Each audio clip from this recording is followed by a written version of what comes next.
மகிழ்ச்சி. என்னுடைய சேனலை சப்ஸ்கிரைப் செய்து கொடுத்து எல்லாருக்கும் ரொம்ப நன்றி.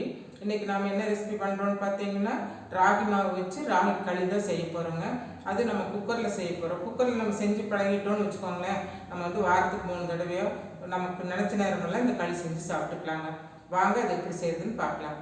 பாருங்கள், இதுக்கு வந்து ராகி மாவு வந்து பார்த்திங்கன்னா, நான் இந்த மெஷரிங் கப்பில் வந்து பார்த்திங்கன்னா நான் ஒரு 2 கப்பு மாவு எடுத்துருக்குறேங்க. அப்போ நம்ம வந்து 2 கப்பு மாவு எடுக்கும்போது நம்ம தண்ணியினுடைய அளவு பார்த்திங்கன்னா 5 கப்பு எடுக்கணுங்க. நீங்கள் டம்ளர் கணக்கு வச்சுட்டிங்கன்னா ஒரு டம்ளர் ராகி மாவு எடுத்திங்கன்னா 2.5 டம்ளர் தண்ணி சேர்த்துக்கணுங்க. இதுதான் கணக்குங்க. இப்போ வந்து நான் 2 மெஷரிங் கப்பில் 2 கப்பு மாவு எடுத்துருக்குறேன். இப்போ வந்து அதுக்கு வந்து தண்ணி பார்த்திங்கன்னா ஒரு 5 கப்பு எடுத்துருக்குறேன். இதே கப்பில் 5 கப்பு எடுத்துருக்குறேன். இப்போ இதை வந்து பார்த்திங்கன்னா தண்ணி வந்து பார்த்திங்கன்னா நான் அளந்து வச்சுருக்குறேன் 5 கப்பு. இப்போ இந்த மாவு இதில் போட்டு நம்ம மிக்ஸ் பண்ணணுங்க, கலக்கி வச்சுக்கணும். அப்போ வந்து இவ்வளோ தண்ணியில் இப்போ போட வேண்டாம், கொஞ்சம் தண்ணியை நம்ம எடுத்துட்டுங்க மாவு கொஞ்சம் கொஞ்சமாக போட்டு கலக்கலாங்க. இந்த மாவு வந்து இதில் சேர்த்துக்கலாங்க.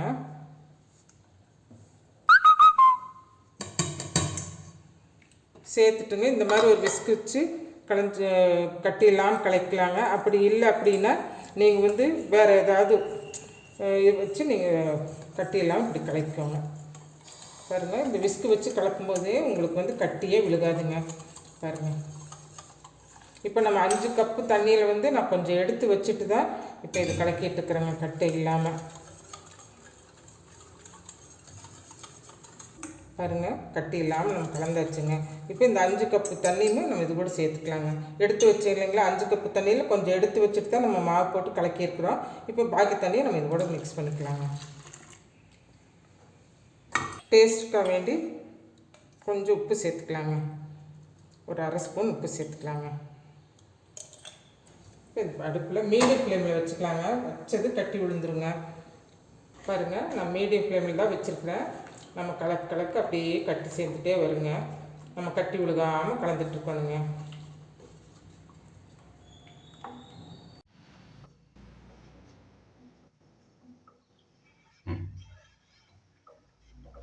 பாருங்கள், கை விடாமல் இப்படி கலக்கிட்டே இருக்கணுங்க.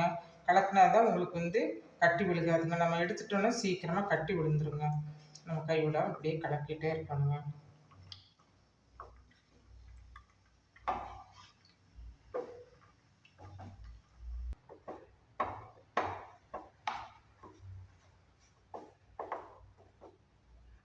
பாருங்கள், நல்லபடி கெட்டியாகிட்டு வருது பார்த்தீங்களா.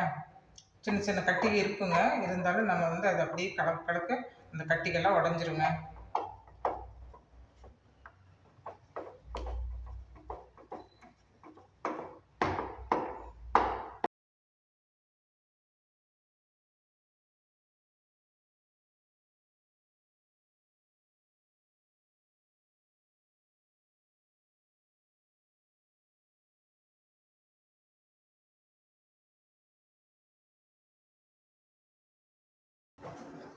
பாருங்கள், கட்டி எல்லாம் உடஞ்சிருச்சு பாருங்கள். உடஞ்சி நல்லா வெந்துட்டு வருதுங்க.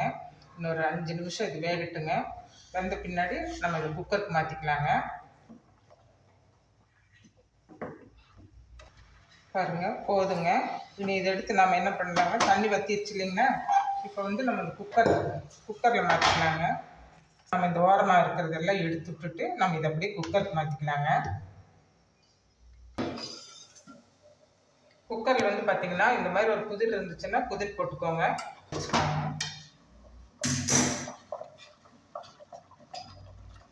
வச்சுட்டு ஒரு மூடி போட்டுடலாங்க. இப்போ ஹை ஃப்ளேமில் வச்சுங்க, ஒரு 3 விசில் வரட்டுங்க. அப்புறம் நம்ம ஆஃப் பண்ணிக்கலாங்க. 3 விசில் வந்துருச்சுங்க. இப்போ ஸ்டவ் ஆஃப் பண்ணிடலாம்.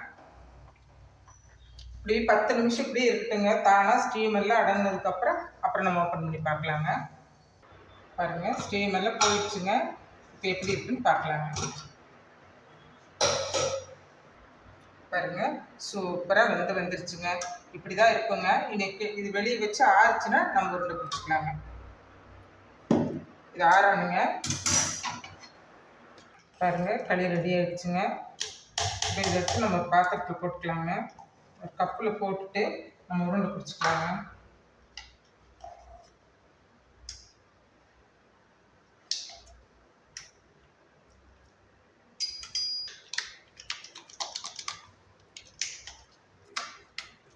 இந்த மாதிரி கப்பில் போட்டு உருட்டினோம்னா நமக்கு வந்து ரவுண்ட் ஆகிக்குங்க. சூடாக இருந்தாலும் கூட நம்ம இந்த மாதிரி கப்பில் போட்டு இப்படி உருட்டினோம்னா களி ரெடி ஆகிக்குங்க.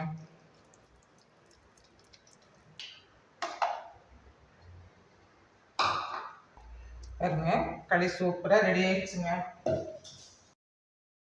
பாருங்க, இன்னைக்கு மத்தியானம் லஞ்ச் பார்த்தீங்கன்னா ராகி களி, பார்த்தீங்கன்னா சிக்கன் குழம்புங்க, சிக்கன் ஃப்ரை, ஃபிஷ் ஃப்ரைங்க. இதுதாங்க இன்னைக்கு நமக்கு மத்தியானம் லஞ்சுங்க. பாருங்க, ராகி களி ரெடி ஆயிடுச்சுங்க.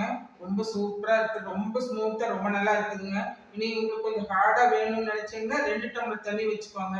1 டம்ளர் மாவுக்கு நான் 2 டம்ளர் தண்ணி வச்சேன். அது வந்து கரெக்டாக எனக்கு லூஸாக கரெக்டாக இருக்குதுங்க. பாருங்க, ரொம்ப சாஃப்டாகவே இருக்குது பாருங்க.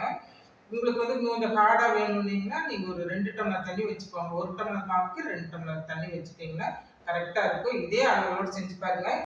பாருங்க, ராகியில் வந்து பார்த்தீங்கன்னா அதிகமான சத்துக்கள் இருக்கிறதுனால இதை வந்து நாம வந்து பார்த்தீங்கன்னா வாரத்துக்கு 2-3 தடவை சேர்த்துக்கலாங்க.